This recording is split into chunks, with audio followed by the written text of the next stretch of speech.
Os Estados Unidos da América é um país único em muitos aspectos. Uma de suas características mais interessantes e ao mesmo tempo desconhecida é a ausência de um idioma oficial a nível federal. Embora o inglês seja indiscutivelmente a língua dominante no país, ela nunca foi formalmente declarada como o idioma nacional.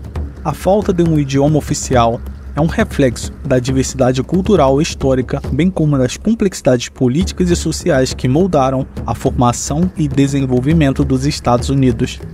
E é sobre isso que falaremos nesse vídeo. Mas antes de continuarmos, não esqueça de deixar o seu like, se inscrever no canal e ativar o sino das notificações. Isso ajuda muito na nossa criação de conteúdo. A predominância do inglês nos Estados Unidos é um legado direto da colonização britânica. Quando os primeiros colonos chegaram à América do Norte no século XVII, eles trouxeram consigo a língua inglesa, que rapidamente se tornou a língua principal nas colônias. Após a independência dos Estados Unidos em 1776, o inglês continuou a ser a língua predominante utilizada no governo, na educação e nos negócios.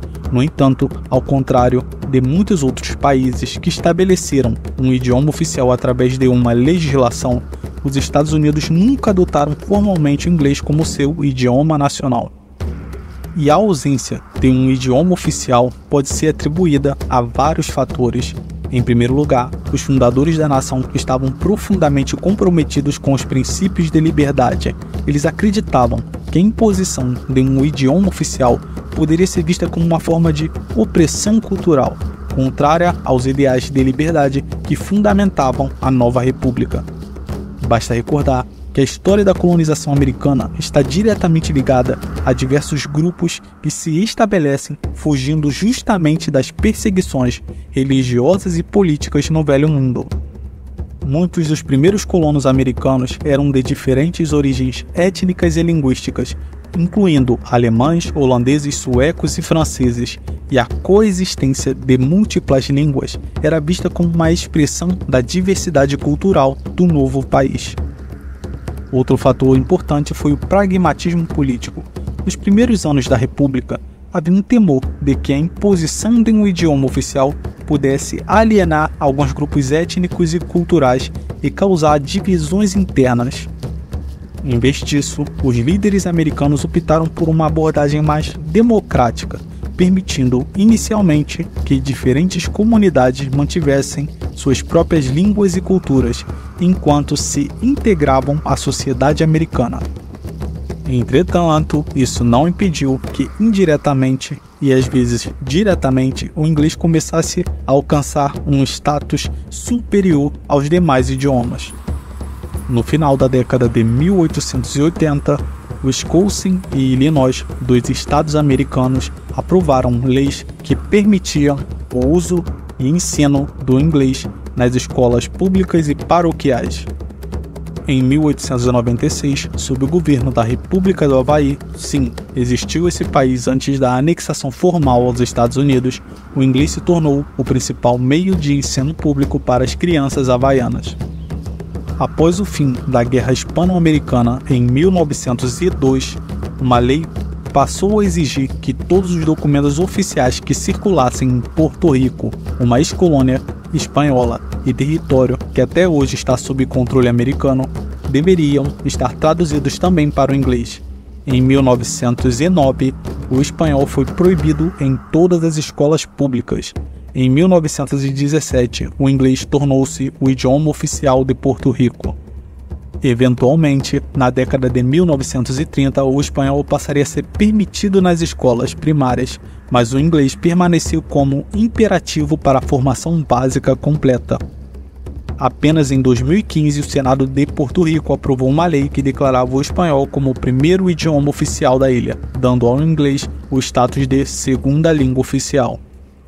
Apesar da ausência de uma lei que oficialize o inglês como o idioma oficial, ele acabou alcançando o status de língua dominante. Isso se deve, em grande parte, à sua prevalência nas instituições governamentais, na educação e nos meios de comunicação.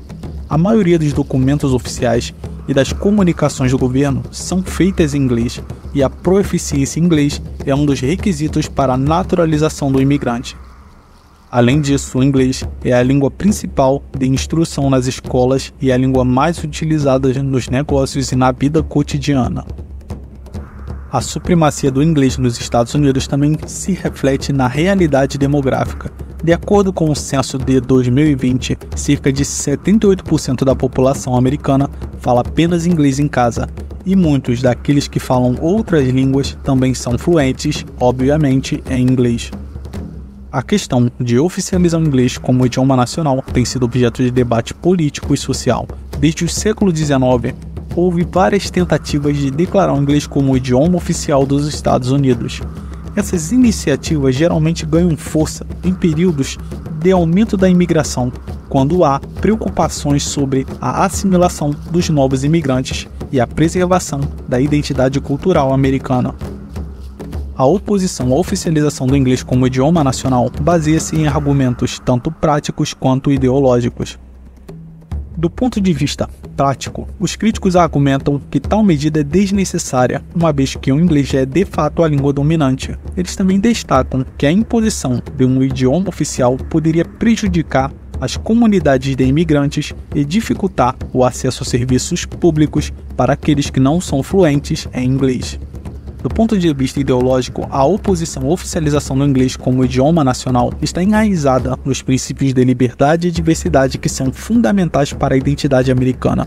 Muitos argumentam que a pluralidade linguística é uma força, não uma fraqueza, e que a imposição de um único idioma oficial poderia ser um retrocesso nos valores democráticos e inclusivos que definem os Estados Unidos. Embora o inglês seja a língua dominante e desempenhe um papel central na coesão social e na comunicação, a decisão de não oficializá-lo reflete a complexidade das questões linguísticas, culturais e políticas próprias da sociedade estadunidense. As tentativas de oficializar o inglês como idioma nacional continuam a ser um ponto de debate, evidenciando as tensões entre a questão da unidade e da diversidade na própria sociedade americana. Um debate que de tempos em tempos ganha força. Se você chegou até aqui, o meu muito obrigado e até a próxima.